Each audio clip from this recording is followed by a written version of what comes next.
Hello, everyone, and welcome to our latest installment of the IS&T webinar series. Today, you are going to hear from Peter Burns and Don Williams about image quality. More about that in a few minutes. My name is Dave Weibel. I am the webinar coordinator for IS&T, and we're very happy to have you all here. We do have a full house. Some of you are logged in twice. I'm not sure how or why that works. I will be disconnecting one of them randomly.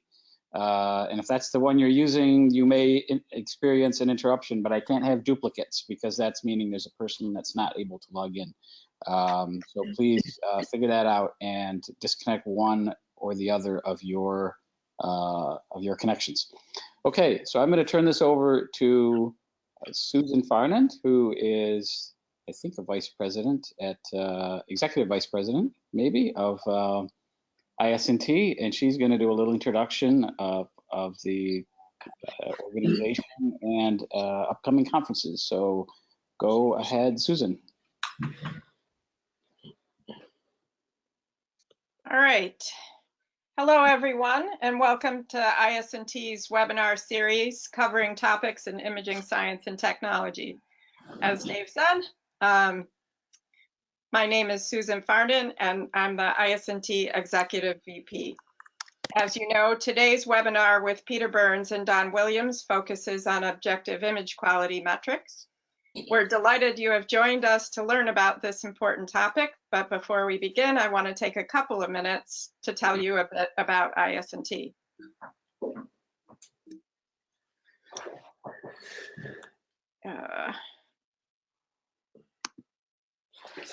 All right. The Society for Imaging Science and Technology is unique in that its meetings bring together nearly an equal number of researchers and practitioners from industry and academia from across the globe, providing a space where discussions that can be difficult to have in our siloed professional lives can happen in real time.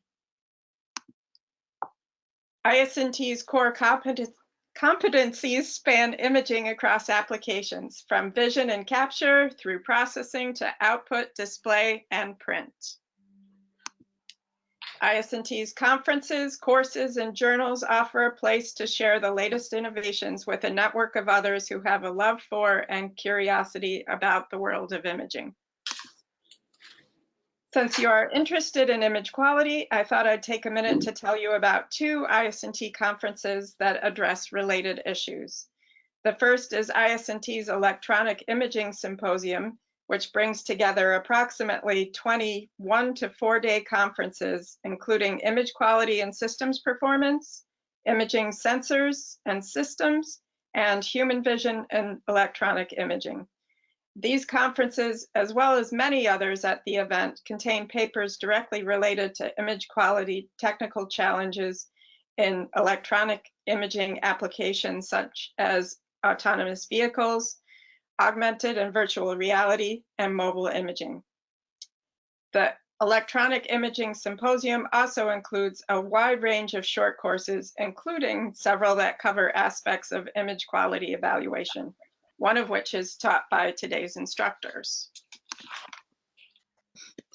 The second is IS&T's Archiving Conference, which includes short courses and talks on digitization technologies and workflows, advanced imaging techniques, image processing, and quality assurance, all things for which objective image quality measurement plays a part.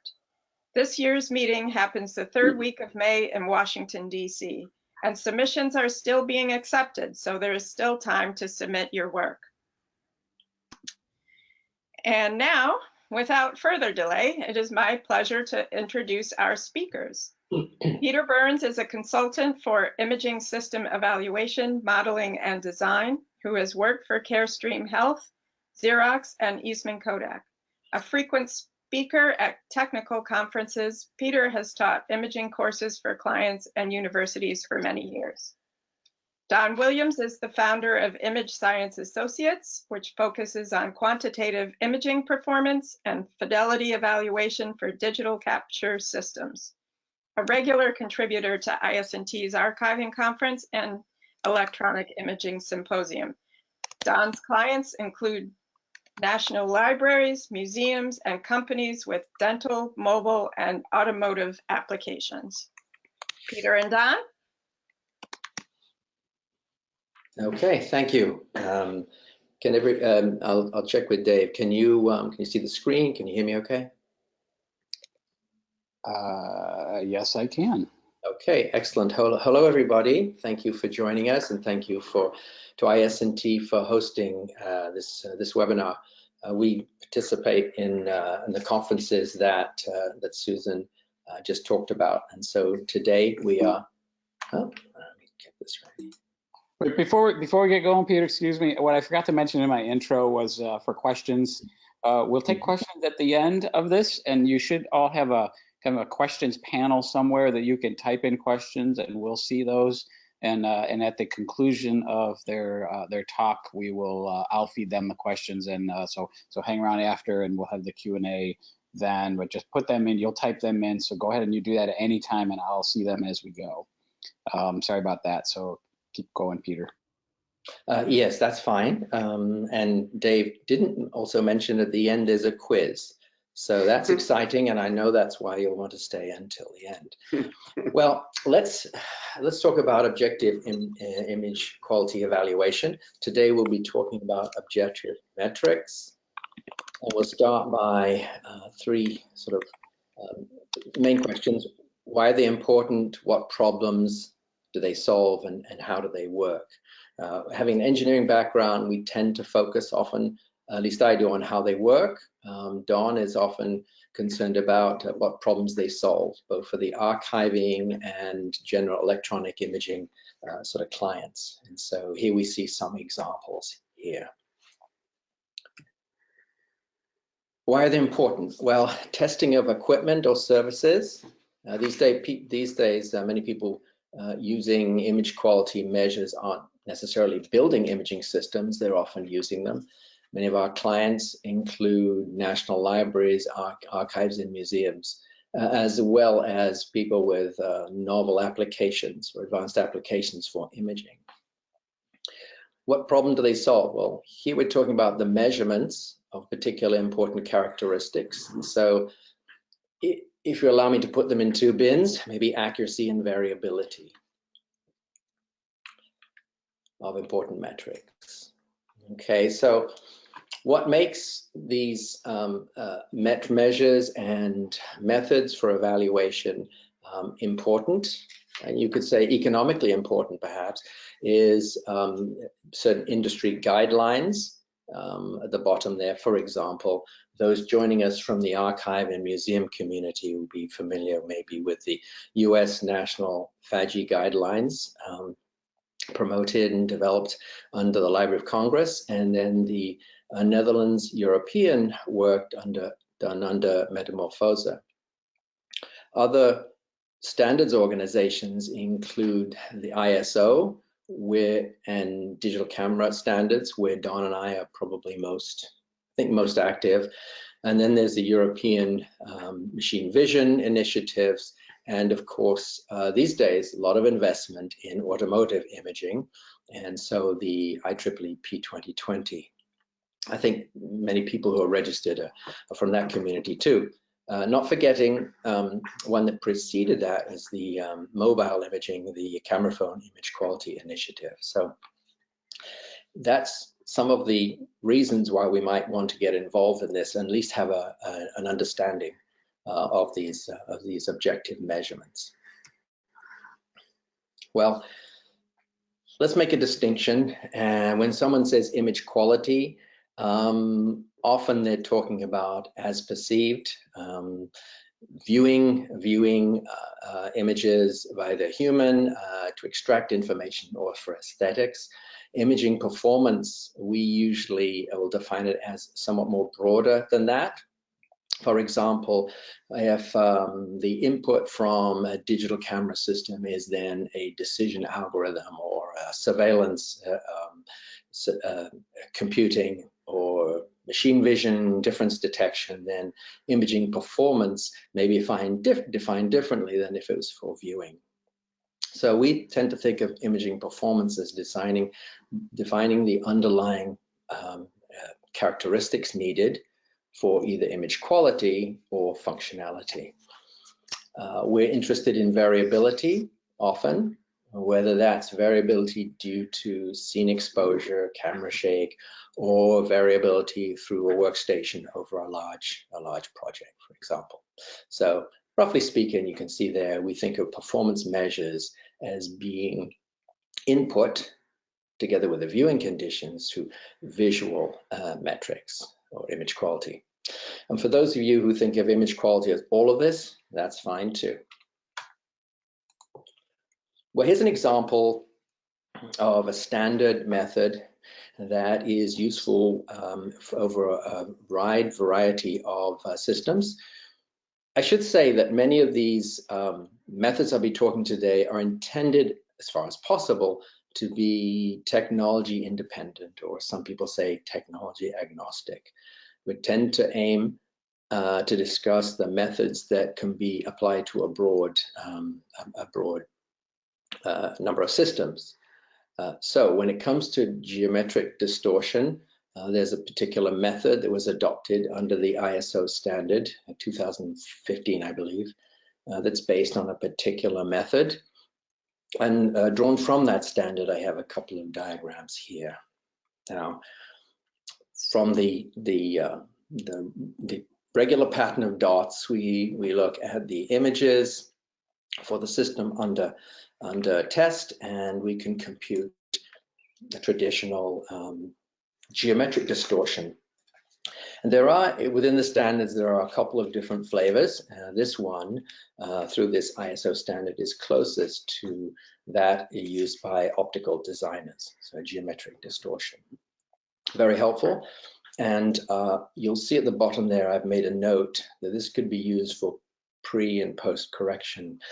I was approached when discussing this by someone who said, well, we do correction for that in our system. So is there really a need for that evaluation? Well, the answer is any correction may be incomplete, maybe based on some assumptions. So often this sort of analysis will be applied after correction has been introduced into the imaging chain in order to evaluate it. Here are a couple of ways. I had fun with this, looking at the software generated through the ISO standard committee, and adapted it for testing here.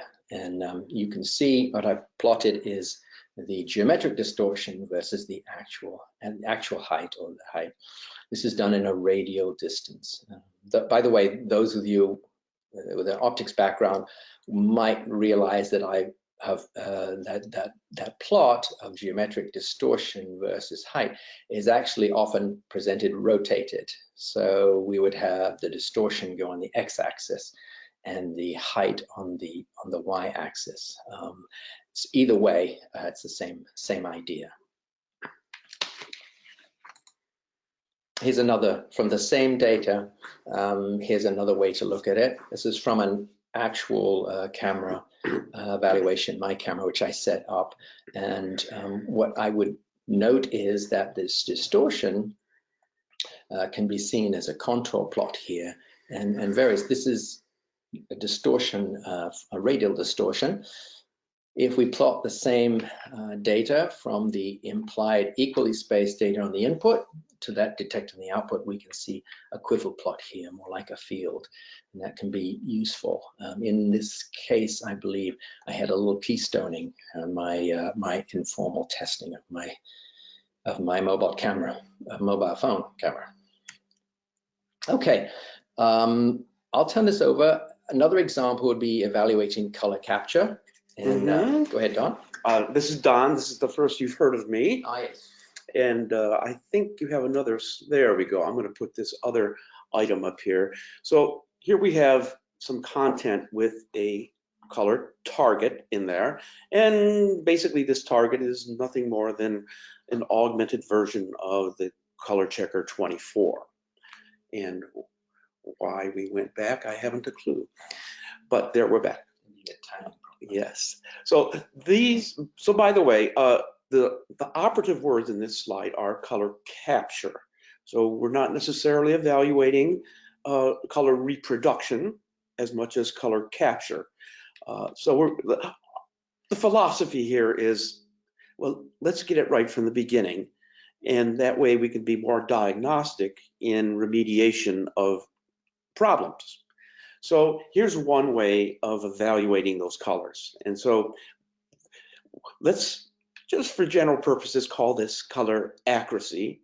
I don't necessarily like that, but I call it color encoding accuracy because it presumes some color working space to interpret RGB values into LAB values via a color profile or via a standard color working space, let's say Adobe RGB as an example. So here's one way of evaluating those. And so for each color, we have what we call the delta E, the color error. And you'll see at the bottom right, there are various ways of measuring that delta E. Yes, we've come a long way since 1976. We're up to 2000. So generally, most people in the community, most users now use the delta E 2000. By the way, generally speaking, generally you will get lower color errors with the delta E 2000 we've found. But in this particular example, we report the color error for each patch.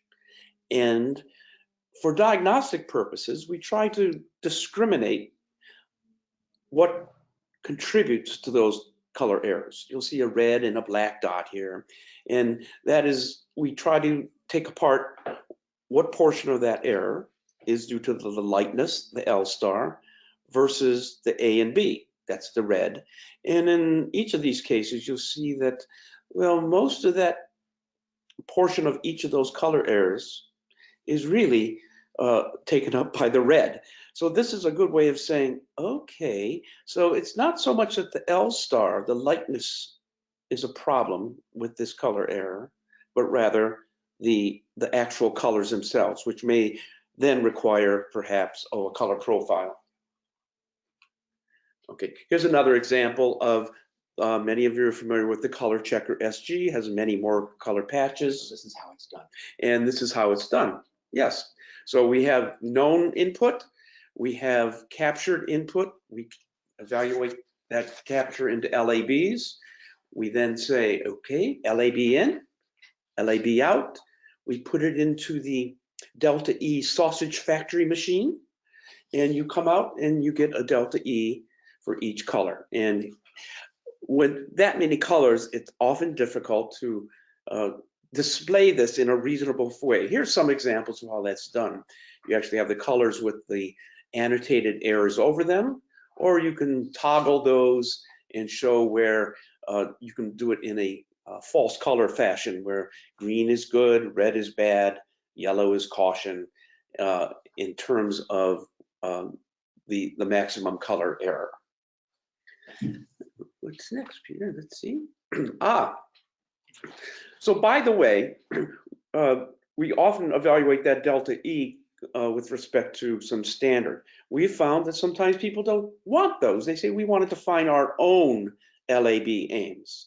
And many people in the medical community do that. They say, we don't like the aims that are defined by ISO. We want to define our own, our trade ones. So that's often done.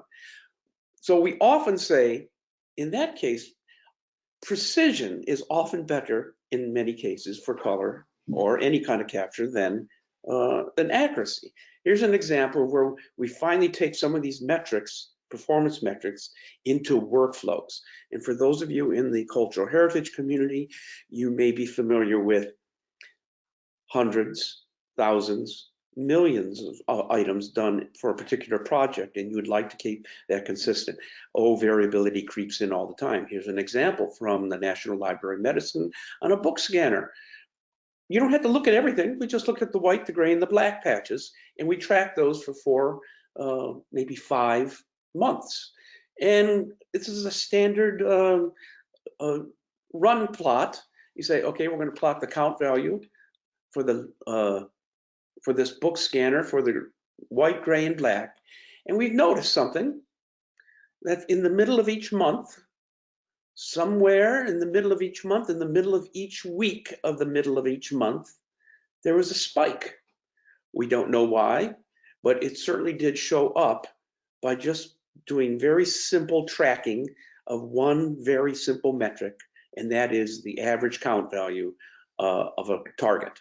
So this is how these metrics can be used quite well for diagnostic purposes. We never figured out what this was due to, but this is one way of doing it. This is a great example of that. Okay. Peter, you're next. Sure. Okay. Well, we've talked about distortion and now color evaluation, or color encoding evaluation. Now we'll talk about the evaluation of the capture of image detail. And within current standards for digital cameras, as well as several other systems, it's often referred as a spatial frequency response. I start by saying it can be evaluated in many different ways, and different standards will apply different methods with the basic intent to evaluate the capture and control of image detail. So I'll be talking about the ones associated with edge analysis and maybe make some distinctions along the way. Okay, well, what's an MTF? Well, it's a measure, largely an engineering measure from engineering, optics, and electrical engineering, how to evaluate the capture of image detail. Technically, it's the Fourier transform of the point spread function, the light spread function. Well, what's that? The spread function is the image resulting from a point or very narrow line. It's useful to analyze the influence of imaging components, and by analogy, it's useful for evaluating details that might be visible for image quality measures too. So of the ways it can be measured, I'll just focus on the original camera resolution method, which was based on edge analysis. Simple, another way of thinking of resolution as defined for digital cameras and such systems is that the sampling frequency, dots per inch, dots per millimeter, megapixel, specifies the maximum resolution. So that's the quantity. The measure of how well details are resolved through a lens, through signal processing, would be the spatial frequency response. So that's the intent here. So that's the quality of the detail that's being captured or retained. Here's an example from a while ago. There was a problem with the Space Telescope in 1990 that was launched, and due to a problem with aberration, optical aberration, I think it was a mirror, but maybe a mirror lens combination. It was in orbit and was not doing well. Well, after a field retrofit, it was improved. This is an example where it's the same number of pixels, but clearly we would say a much better resolution here. So that's kind of the idea behind this.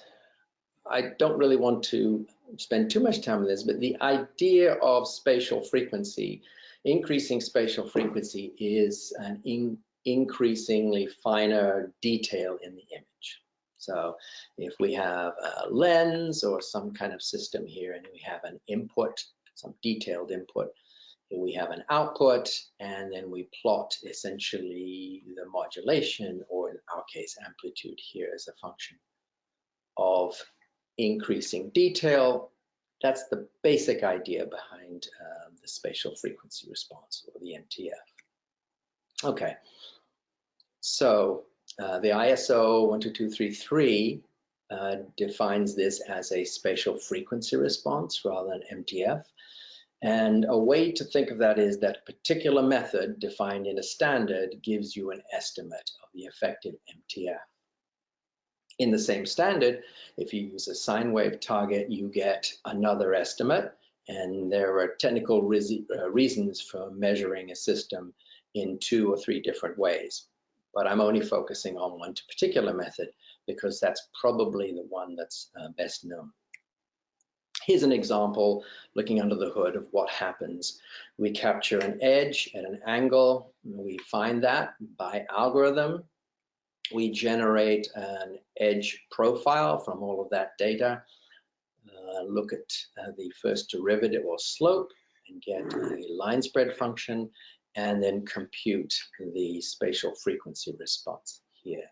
So essentially, as we look, this is a normalized response and shows you the capture of image information increasing in detail here. And this isn't necessarily a bad one. This is a fairly typical one that we might see for a digital camera or scanner, which does not have too much sharpening, digital processing, post-processing. So when we are using these sorts of methods, this is happening under the hood. And generally, people working in that area can think of different ways to use these and to sometimes improvement. We're working currently with a revision of the original standard on this, and several things, potential improvements are being evaluated now. Well, fair enough. What about sources of variation? I mentioned before that one reason to do these objective measurements is to understand imaging performance, but also its variability. Any method can have its sources of variability. In this method, we are acquiring an edge by estimating its position and slope. So there are limits in edge misalignment, sometimes distortion. Image noise can be a problem, as well as some of the signal processing that might have gone on in the system. As long as we understand those, we can design a particular method, and that's the challenge, of course, that is robust and minimizes the problems associated with variation. We can extract a visual measure of sharpness by first computing an acutance. And generally, the idea is we adopt a model transfer function or contrast sensitivity function for the eye, human eye, and together with the viewing conditions, we can compute a measure here, the acutance. This is related to sharpness, generally in a log type of relationship. But that's a good example of compressing the spatial frequency response to a single number, which is related to sharpness in many cases. I'll skip over that example and now I'll turn it back to Don to talk about the evaluation of image noise for digital cameras. Yes.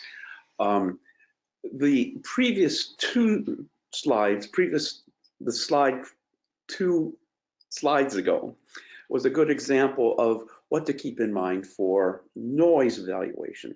So what Peter described in this particular slide, keep in mind this contrast sensitivity function.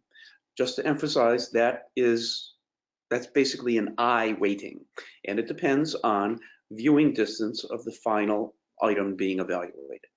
So we can transition that's what we call the signal side. Say, well, what if there's noise associated with that capture? We say, oh, well, most of us are familiar with noise as, we call it a white noise, similar to black and white film grain. But there's other types of noise, any kind of a variability. So we have a test image, and presumably it comes in with a noiseless or nearly noiseless test object, and we capture red, green, blue signals, and we translate those into visual signals via the contrast sensitivity function. So we take those RGBs, we take them into frequency space, that's the Fourier transform, and the beauty of taking this into the Fourier space is that it can be very diagnostic, and we can now evaluate this in terms of human vision, and that is the visual weighting determined there. We can then take the inverse Fourier transform of that back into sRGB or CLAB, and we have a visually weighted noise now. So by the way, the reason the frequency portion of this is important is because if you have banding, streaking, those tend to be features that are visually sensitive to us, and those are more likely to be included when we include that contrast sensitivity function. Here's an example of one way of, let's say, fooling image processing algorithms that often will denoise content and based on certain image features. So this is what I think we use the noise power spectrum, NPS, and the target, you see, that image in the upper left-hand corner is, well, people have used different terms for that. We call it the dead leaves. Some people call it, what, the spilled coins, I think? Right, I think so. I think Norman Corn? Yeah, the idea was that many noise cleaning algorithms might leave edges untucked, but would still reduce real content. So the idea was to have this structured target, essentially to kind of fool that, to evaluate the texture. Yes, this is one of those, oh, look, Halley's Comet. And then while somebody's looking at that, you say, aha, we caught you. So never look away. Never look away. Okay, good. Yes, that's it. Okay, yes, we haven't lost our humor. And that's effectively that last one is right. Effectively an effective MTF. That's an effective MTF, correct. Or based on this particular noise or spilled coin target. Right. So it is another way of evaluating texture loss with respect to an MTF. Yeah. Okay. So oh, I guess this is my bailiwick. Yeah. Yes, it is. Oh, you're the archiving. I'm the archiving guy. Here. So we're going to concentrate a little on imaging performance evaluation for museums and libraries. And how it's used. And it's largely for equipment selection and qualification. This is why it's important. Frame to frame, position to position, illumination variation. When you're in this kind of a workflow, there are all kinds of chances for variability. And this is why I always claim, users in the cultural heritage field, they are manufacturing images. And just like any manufacturing process, you have to have quality control features, items in place. And we use these imaging performance metrics to do that. So these are the kinds of variations that creep in for not only benchmarking, but from day-to-day changes based on equipment, environments, and most of all, people. People change things. People say, I like it this way versus that way. So this is the point of objective measures, is that we're trying to take out the person in it, except well, naturally the human physiology with LABs, but more of the preferences we're trying to eliminate, just objective measures. And let's see, general imaging practice. Right. We just call it's good imaging practices. That's what it's about. And Peter, you have something about the machine vision. So we've talked about why you'd want to do objective measures, and we've focused on 2 or 3 of the common ones: distortion, noise, spatial frequency response, and color evaluation and color encoding. We go into more details, of course, when we present a longer course, but I thought I'd review the interpretation of some of the more recent initiatives. And we'll start with the European Machine Vision Association. So this gives you an idea of how they might adapt or use some of the measures that we've looked at. So what's the objective? It's to characterize image sensors and cameras for machine vision, and to to specify how results and characteristics are reported and so forth. So largely that's it. Television, photography standards are not applicable. It's just machine vision. When I look at some of the literature and what is included, it's interesting to notice that the measures are generally based on the detector and the noise of the detector, whether it's quantum noise, dark current, and so forth, and the spectral sensitivities. There is no including of the spatial details, spatial distortion. And so for this group, we can see from their published documents that they're not so much interested in the optics, but primarily the detectors. That's my interpretation looking at that. Now let's turn to another very active area, and that's the automotive imaging. And so the P2020 working group was formed a couple of years ago, and it's aimed at evaluating and specifying the image quality for advanced drive assistance. And initial work was looking at LED flicker and how that would be a problem, and to detect that for video cameras. They specify their work in terms of image quality for viewing and image quality for computer vision. Computer vision, of course, would be object detection, warnings, lane line detection, that sort of thing. If I look at the work on their viewing, it will overlap mostly with the digital camera methods. However, there will be an emphasis on some specific areas, right? For example, low light imaging and specifying that. When it comes to the computer vision part of this effort, generally the computer vision might have different requirements, because often an algorithm will be taking the output of that. So different sharpening, different noise reduction settings we would anticipate for that. So it's from this basis we can perhaps interpret how different activities might select from standard methods. Oh, here are some more initiatives that have been identified. And spectral response, very important, and distinguishability of traffic-related color, of course. Artifacts, lens flare from within the scene, and of course lens color aberration. I didn't mention lens color aberration, but there is a standard that is sort of a companion to the ISO standard on distortion, optical distortion, and it uses the same sort of technique based on the dot pattern. Noise, a signal to noise ratio, important for detecting objects. HDR, how we do high dynamic range imaging for accommodation of a wide range of exposure, and obviously non-uniformity. A tonal response, particular extended in the infrared.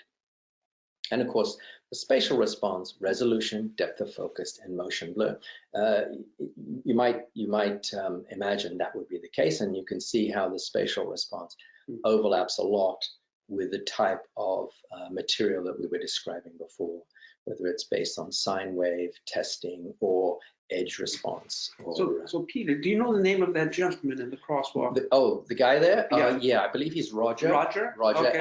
And I'm not he has a cane, I see. I wasn't going to bring that up. Okay. But not sure if he looked twice, but I'm really glad the car is going to avoid it. Yeah, good. Well, let's go on to mobile imaging. The CPIQ initiative started quite some time ago under I3A and then moved to the IEEE standards. And here it's aimed at mobile imaging, of course, where the consumer is primarily involved, and the idea is to come up with a rating. They have objective metrics, many of which we've talked about here, and calculations of a quality loss from an ideal, and scaling for visual importance and quality in terms of just noticeable differences. Here are some of the objective measures that are included in the standard for the CPIQ. Spatial frequency response, a familiar one.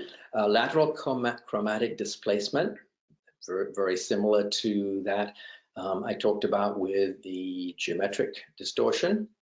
Geometric distortion, of course.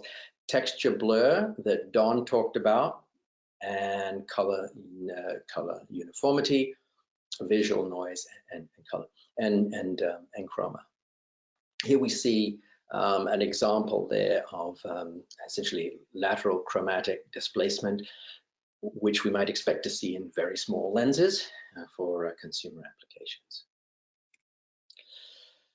Texture blur, I just mentioned that. Here is an example of what Don was talking about, using the dead leaves type analysis based on the signal spectrum. Here we have an example on the left and right, lower right, drawn from their report, where we see a loss of texture detail, and we can evaluate that if we use a target such as this based on the evaluation.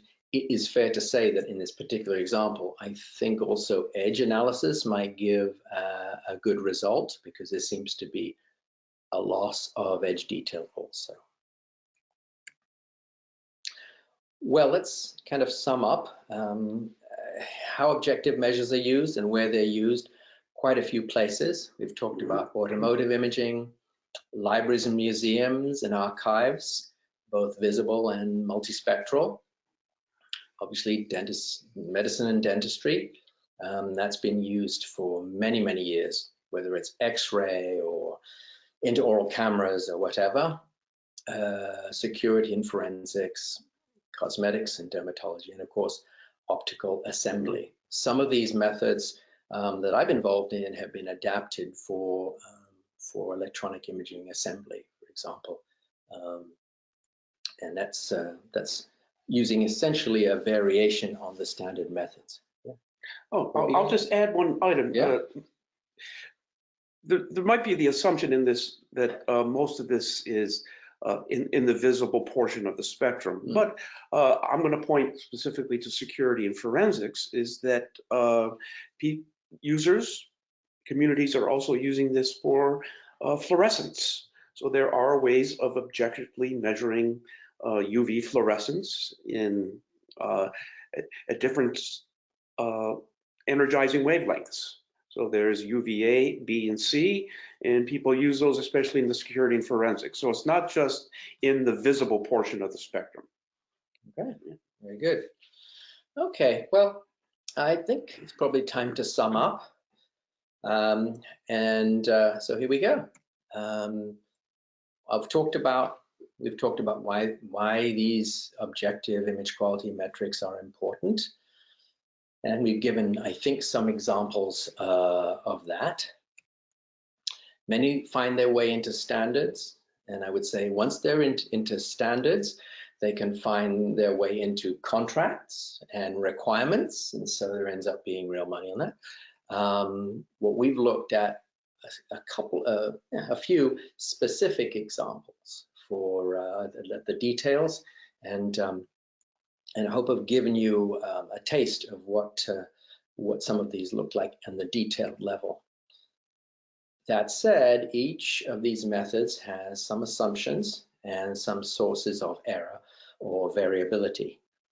Generally, the objective of some of the standards work is to minimize those for specific practical applications. Well, that comes to the end primarily of our presentation, but for those interested in a more in-depth info, we present short courses, sometimes in a 2-hour format, sometimes with a 4-hour, and the next ones that we'll be doing, of course, will be at the ISNT conferences. One is in the Electronic Imaging Symposium near San Francisco next January. And we have potentially 2 short courses at the archiving in 2020, and that's in Washington, D.C. So for those who are involved with institutions, that's a really great place. And of course, for those who are interested in the sort of subjects covered by the Electron Imaging Symposium, San Francisco is a really good one there. So I think that ends our presentation, and if Dave wants to field any questions that might have come up, we're here. Well, hello, thanks. So that was awesome. And we do have a few questions that I think I'm actually just going to let Susan. Why don't you run down those, Susan, if you don't mind? At least we're going to do the first one, but if you're on the roll, just go ahead and handle the Q&A if you don't mind, or I can. Okay. All right. So the first one. Do you know an ISO standard for measuring spectral response of cameras using a monochromator? Says the EMVA 1288 is not so detailed in that. Actually, I want to turn that over to Dave, because Dave does this frequently. An ISO standard for this? No, I've never heard of an ISO standard for doing that. Okay. I do spectral sensitivity responses with a monochromator, but I don't know of an ISO standard for that. It would be interesting to have one, but I don't know if there is one for that at ASTM or ISO that I know of. Yeah. I think they only say that it should. Best I know is that it says it should be done with a monochromator, and then they go on to the next subject. So they don't say how to do it. They just say it should be done with the monochromator. Yes. Okay. So yeah, on the slide, I think it was slide 26, you talked about detector spectral sensitivity, but it doesn't give details on how to do that. I see. Okay. Yeah, I agree. Well, since Susan, you're associated with RIT, I know that Nitin Sempat used to do that in his lab, but then I think they shut down that curriculum. Yeah. Well, not the curriculum, but it's modified in a way that Nitin didn't work for Nitin, so that's not happening. We do that in our lab, but there's no standard that I know of. Next question, please. Next question, please. Okay. Can you describe the influence of the Nyquist frequency on the SFR? Sure. The Nyquist frequency specifically is determined by the sampling of the image. So that would be the detector, right? So essentially it can scale the SFR, but it doesn't have a direct influence other than that. What influenced the SFR is primarily the readout of the detector and the optics that had to precede that. Okay. Can one somehow include viewing distance in the contrast calculation? Viewing distance? On the contrast sensitivity calculation? Yeah. The contrast sensitivity function is specified in terms of a viewing angle. And so by geometry, you can translate a viewing angle to a distance on an object once you know the distance from the object. So transforming from scaling the contrast sensitivity function to cycles per millimeter on an object is done once you know the distance. The viewing distance. Yeah. Yes. Right. All right. I've noticed that vacation photos with my iPhone have better color accuracy than my friend's Samsung's phone, which has very saturated, pleasing colors. Is this a design choice? I suspect it is. Yes. That's the only. I don't have any insight, but I would assist if it's consistent. Then yes, I would. All right. And the last question that's posted, any recommendations for a target when capturing transparencies? I'll let Dawn handle that. Could you, I feel like I'm in a spelling bee. No. Could you repeat that, please? So any recommendations for a target when capturing transparencies? Okay, so let me ask, with respect to which metric, resolution, tone scale, color, or all three? All three. So this, the person who asked didn't specify. Okay. So let's say color. Oh, thank you. Let's see, what's your terminal degree in there? Okay. Well, I'm going to use the default ones. I mean, there are color transparency targets, the IT8 targets, and those are, I don't even know if they're manufactured anymore, but they're still available.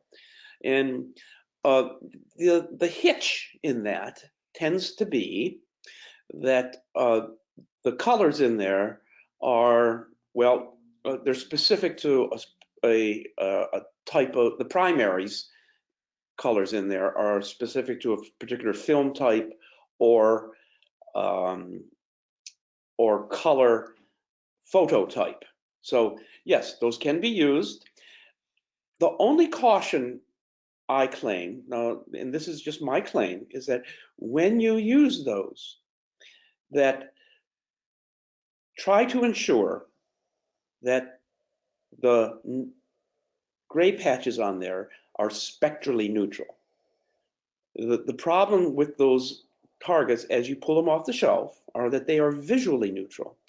They are not spectrally neutral. And so they are not necessarily resilient to different types of illumination. So that's the only caution I put out there, is that you can use those, but it would be great if they had a spectrally neutral grayscale on those targets instead of the just visually neutral ones. Right, excuse me, but Don, we know they don't, right? The film-based targets don't have spectrally neutral. That's right.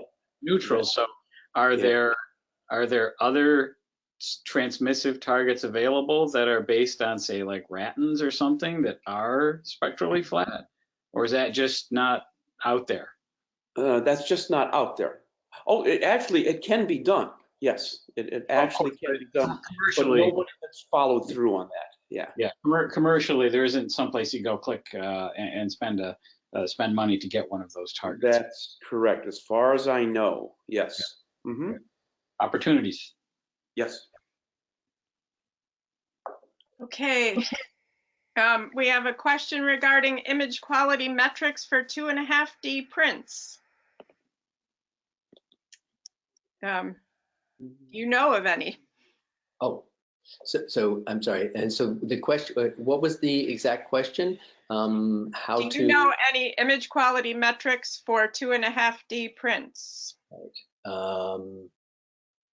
I guess I don't have any information. I need to know a little bit more about that, the specific application. Yeah. So do you have a thought? I guess what I hate to be to pose a rebound question, but I'm always curious as how half is half. You know, does the half mean, are we talking on the order of millimeters? Are we talking the order of tens of millimeters? That's okay, the reason I ask is sometimes people and I are posed with questions about depth of field, right? And how that. Yeah, so I think if you're talking like a millimeter or so, we're saying, well, you can largely use the standard 2D methods, but once you get beyond that kind of depth, you're sort of in a gray zone, aren't you? Yeah, so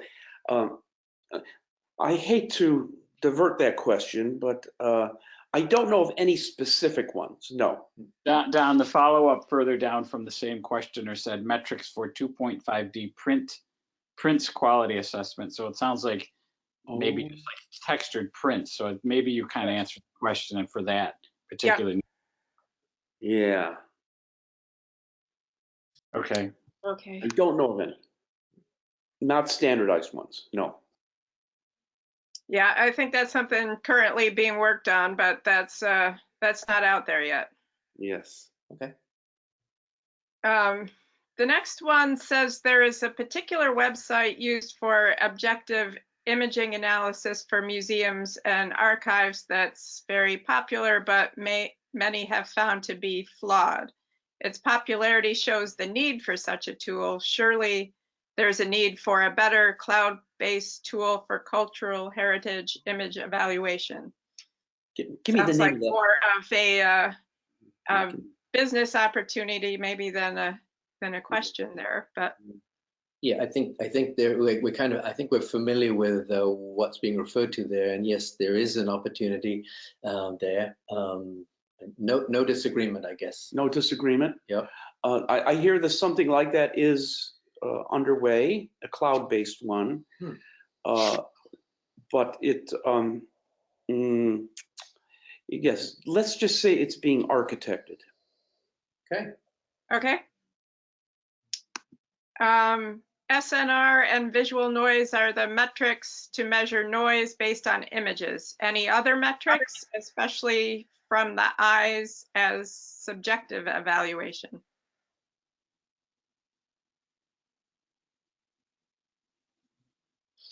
Oh, so okay, so subjective evaluation. We're thinking. I see. Okay, I see.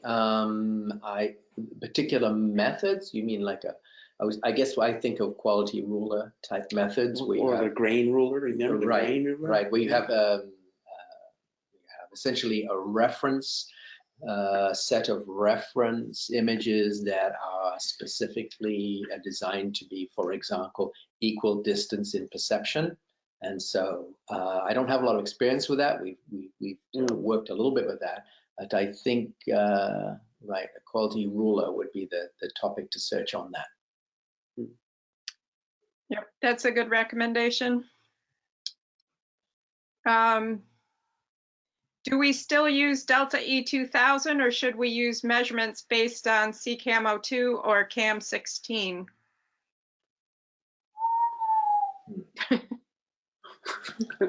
Oh, that's a loaded question. Right. So I guess some applications may require an accommodation, but primarily where we get involved, we don't see a request for CCAM type transformation adaptation to be included. So that's basically our experience, our current experience. Yes. Yeah, I could add that if the viewing conditions don't change, there's no need to bring in an appearance model. Yeah, makes sense. Yep. All right, well, I think that about covers it. Any last thoughts from either of you or Dave before we wrap up? No, We've had fun, great. and wanted to say thank you to Dave and Susan and ISNT for hosting us. But other than that, maybe we can see anyone at the conference to continue these conversations. Yeah, and consider yourself lucky we didn't give you the quiz. That's right. Right. So hopefully all of you out there, please seriously consider attending these conferences and maybe signing up and getting the whole 2 or 4 hour session from Don and Peter. Of course, they can go far more in depth to all of the topics we saw today, and you'll come away with just that much more. So hopefully that works. And thanks to Don and Peter. I wish you could hear the applause. There's all kinds of people cheering out there because this was great. But you can't hear them, but we know what's going on. So I guess we'll call it a close. We will make this recording available if anyone, your colleagues, want to listen to this. We'll be publishing a link sometime soon and emailing out to all of you the link, so you can go ahead and share that to anyone you want to, and go ahead and spread the word. So that's all, and I'm going to call this a close. Thank you, Dave. Take care, everyone, and have a great day or an evening. Okay. Bye then. Bye. Bye.